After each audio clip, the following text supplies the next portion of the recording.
Good evening, everybody. Welcome to the April meeting of Ring 50, the National Capital Ring of the International Brotherhood of Magicians. I'm Craig Pfeiffer, your president, and we really appreciate all of our members being here tonight, as well as so many special guests.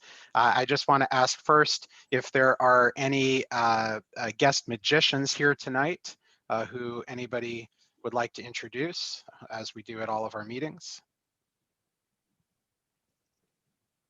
Okay, I know we'll get to at least one during the ceremony. And then are there any brief announcements for upcoming magical goings on? Okay, well then let's move into our first feature of tonight's meeting. And I will turn it over to Danny and Larry for our Broken Wand ceremony. All right, I'll be saying some remarks, then Larry, I'll ask you to do the slideshow. Just stay tuned. Well, good evening, everybody. We are gathered together here as family, friends, and members of our magical society to celebrate the life of John Roberts, who is a member of the International Brotherhood of Magicians and I.B.M. Ring 50 for more than 30 years. He served as president of the ring back in 1992 and received the Ring Saber Award for outstanding service in 1977. But he was so much more than a man who simply served fellow magicians. Before we begin our ceremony, I'd like to ask Larry Lippman to present a slideshow he put together for us that will show you some magical snapshots of the man we love so much. Give me a second to share my screen. Most of these photographs were taken by Bob Patterson, so Bob deserves a lot of recognition for the content of the pictures. I'm sharing my screen now, and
Wow. I think Thank the you. message that comes to me in watching all those pictures is how much John loved to perform and how much fun it was watching him perform.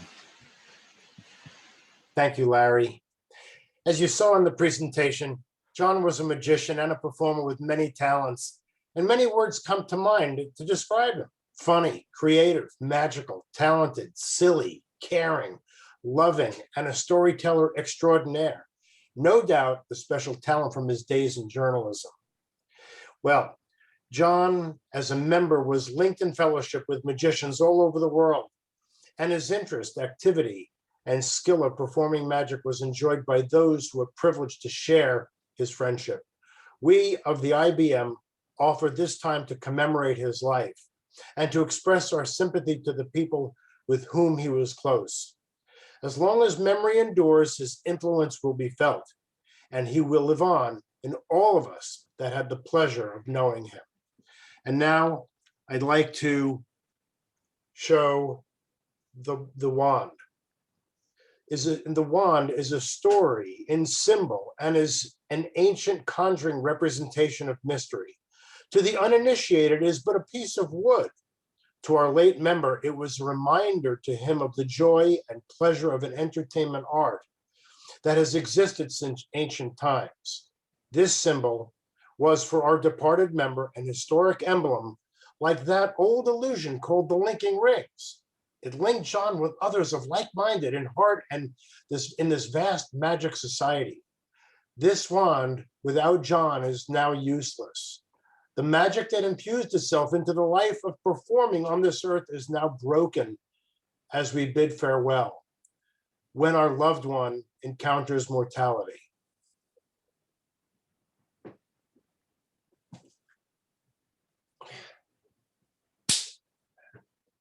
Well, the magic of John's performance is over. The magic and mystery that he shared will remain in our memory as a commemoration of his life. I will be giving this wand to John's wife, Barbara. This special wand, which will be placed with John's ashes for all eternity. This wand is special because it is handcrafted of fine wood by John's boyhood magic friend, David Hanselman, who I believe is with us tonight. It's been more than a privilege to present this memorial for John Roberts, who passed away last October. He was my friend, a mentor, and a pal who I loved very much. And he had asked me to perform tonight's Broken Wand ceremony. And now, with joy, sadness, I fulfilled his wish, and with lots of love. In the past several years, John has written an astounding 9 one-person hocus pocus parades, articles for the Linking Ring, which is IBM's global magic magazine. A quick story about John and determination. John had finished his 8th parade, tying him with another person for the most parade submissions. But John was determined to beat him out and go for the new record. Already ill, John began writing his 9th parade, and it was published in the November issue of the Linking Ring magazine, just days after he passed. But he knew it was going to be read by people all over the world. We who are members of the International Brotherhood of Magicians extend to the family and his loved ones our sympathy, fellowship, and gratitude for his life and companionship. He was endowed with the talent to amaze, mystify, and entertain. May we, like John, members of this ancient theatrical group, craft, use our skills, dexterity of hands, and voice to bring happiness and awe to those for whom we conjure our pleasant and benign wonders. Let's also appreciate the beauty and wonder of life that may be hard to find within its suffering, problems, and setbacks. May John rest in peace, and may his memories last long with those who enjoyed his love, his talent, and companionship.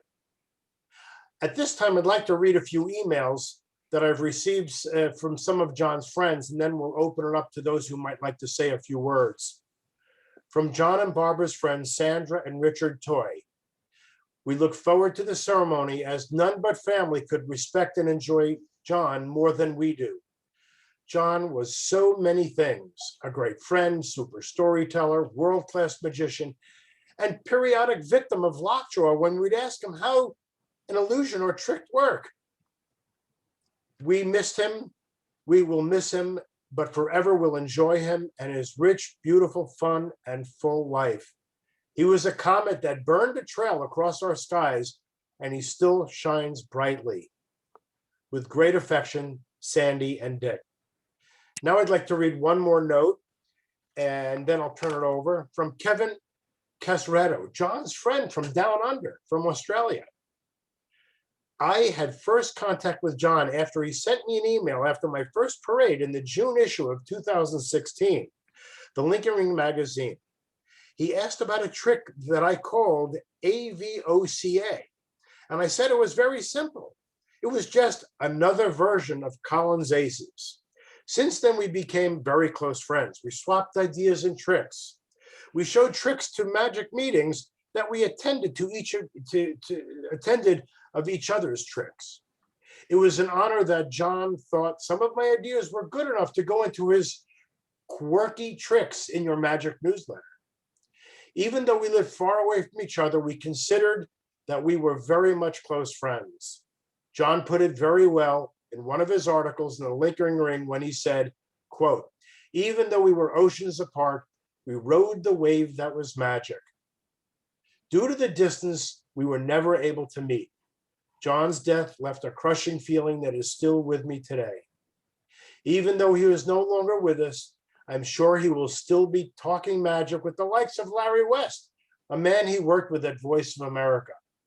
I'm sure he'll discuss his card trick that was Tony Econ years in the card corner. 9 parades and a corner card trick. Very well done, John. Parade of the year in the Linking Ring. It is indeed a great honor to have known you, John. Until we meet again, my dear friend, John, rest in peace and keep a place close for me when I get there." Well, I'd like to ask if anybody would like to say some words. This time, please just speak up. Danny? Yes. Yeah, I'd just like to tell you, I think that this guy is amazing because I think he transcended 3 generations from Ring 50. But the one thing that I remember about him is camaraderie. We were on our trip to see the Houdini grave, you and me and a bunch of other people in that van. And he said to me, I wrote an Abbott and Costello routine. We were both in the back of that van that you were driving up to New York. And I said to myself, oh boy, I don't think I want to go through this. And he said, no, you play Abbott, I'll play Costello. And I said, well, all right, we'll kill some time. But then as we got into this routine that he had written, I was playing one, he was playing the other. I realized this became very enjoyable because he had one thing, and that was the camaraderie. And I think that's what he tried to portray every time he performed at Ring 50, that the whole thing is about camaraderie. And that's why I'll always remember him. And I miss him already. Thank you. Yeah. David? David, please. Hi, I'm David Hanselman, and John and I did magic back in 1949, 50, and 51. He introduced me to magic, and he's kind of bookended my time in magic. Seeing the slideshow was like Casey Stengel would have said, it was like deja vu all over again. That unabashed look of innocence when he has pulled something off is the same as it was 70 years ago. I am so happy that Larry wrote that article. I rediscovered my friend after all these many years. We had a very active communication, correspondence back and forth during the last few months. And I am so privileged to have reconnected with John, and I miss him tremendously. My heart goes out to Barbara and the family. Thank you for letting me speak tonight and to make that wand. That was a really special wand, I have to tell you. And it was, what kind of wood was that, David? Black walnut and maple, I believe. With the maple and the black walnut grew within about 2 miles of where John lived when I knew him in the 50s. And let me tell you, it was a very hard wood. I couldn't break it. John was laughing at that. I know. Agree, Artie. I think John was having a very good laugh just then. Yeah. Well, I have a comment. Oh, okay. Go ahead, Danny. I was just going to say, and if you remember back from the slideshow, there was one slide that was pure John. If anybody remembers the dancing toothbrush. I got one. I bought that. From him? I wanted to know about that. I bought that trick. I use it. And then, of course, John's wonderful tricks that involved a little fellow named Little Timmy. Little Timmy. I'll never forget that. Who else would like to speak? Arnie? Bob also had other talents. I don't know if you all saw that or not. Bob was a really accomplished ukulele player. And he and I did a shtick together that we always wanted to perform. And the moral of the story is do it, because if you're going to do it tomorrow, who knows? And he and I worked on a song and a magic trick with our ukuleles. He also was in the puppets, and he and I were going to go to schools and do a song with puppets and, of course, our ukuleles. And he was good at that stuff. He made his own, not a guitar, not a ukulele. I don't know what he called it, but it was some instrument he made with a cigar box and strings that he would play, and he brought it to my house. And so he not only did his magic, but he also was a musician and a puppet maker, and he was multi-talented. And as most of you know by now, he was just a lot of fun to be around with. What a hoot. Yeah. Anybody else like to say a few words? Well, I want to show one last picture, and this goes back February 5th, 2020, when The Ring, I don't know if you can see this, The Ring presented a special appreciation night for John Roberts. The cake, show the cake. And with a cake, a magic cake. But I have to tell you, it was really something else. This is a really amazing man. I don't know what else I could say. Just love that man so much. I got to really know him and spend a lot of time with him, especially when I would drive to meetings an hour each way, and we'd tell all kinds of jokes and stories. And when he was in Africa, and well, I guess there's just really not much else to say. We just need to remember him as being one of the finest people in magic and friendship, and as others said, camaraderie. Hey, Danny, Yes. this is Sam. I'm sorry I couldn't get to the phone fast enough when you asked for last comments. May I say one thing? Of course you can. Okay, thank you, sir. I just would like to thank his family for the gift of him. It really, his presence meant a lot to my daughter. He reached out to her when she came into the ring. She was certainly much younger, and she has her own personality. She's a very strong-willed young lady. One of the things I love about her, and John immediately was endeared to her and spent some time with her that I deeply appreciate. And I wanted to share that moment with you because it's very near and dear to my heart, as was John. Thank you. It's true. Thank you, Sam. It's true. He did that with my daughter too. My daughter once interviewed him, but also they had this special relationship. He would always go with like this to her. What a guy. Well, Danny, thank you so much for hosting the ceremony for John, and thank you also to Larry for that great slideshow. And I want to just thank you both for making sure that John has been recognized at least a portion of the way he deserves to be. I think we could probably spend every meeting talking about John and it wouldn't be enough. But to Larry, thank you so much for organizing John's appreciation dinner last year, which I know meant a lot to him as it did to the whole ring. And thank you, Danny, for making sure that we did this ceremony tonight. I also want to thank Barbara and John's whole family for sharing him with us for all of these years, and to all of his friends and family who are here with us tonight. I think my favorite memory of John is when we had some sort of member performance night, and John was sitting about halfway back in the room, and whoever the magician was threw a paper ball into the audience to choose a volunteer, and that person threw it to the next person, threw it to the next person, as is often done, and it just happened to get to John, and he caught the ball, and in just one fluid movement, mimed putting it in his mouth and swallowing it, and just sat there like the cat that ate the canary, almost literally. And there are certain moments in entertainment where skill and luck come together perfectly. And you have to be, you know, there's that saying that luck favors the prepared or something like that. And John knew that one possibility for what would happen with that ball was that it would come to him, and he knew what to do if it did. And I think that's what great entertainers are all about, is combining that skill and luck to pull off the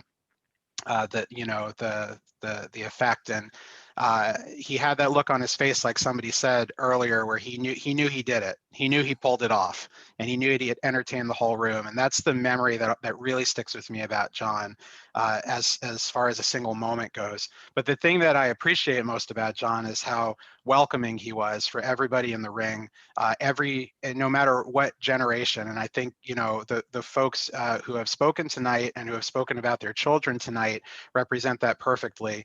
That John was just as welcoming to a 6-year-old in the room as he was to a 60-year-old in the room, and had something to learn from everybody. And even though John had literally written the book on magic, and he had created more magic than most of us will ever learn, he always felt like he had something to learn from everybody. And he was very, you know, intellectually curious and creative. And I think it made everybody feel very welcome. And it's a really good lesson for life, I think, that, you know, when we approach the people around us as if there's something we can learn from everybody we meet, it's a great way to go through life, and it's a great way to make other people feel welcome. So I really appreciate that about John. So thank you all for sharing your memories about John tonight. And you know, there's not enough that we could say about the contributions that he made to Ring 50, to IBM all over the world, and more importantly, to our individual friendships with him. May John's memory be for a blessing.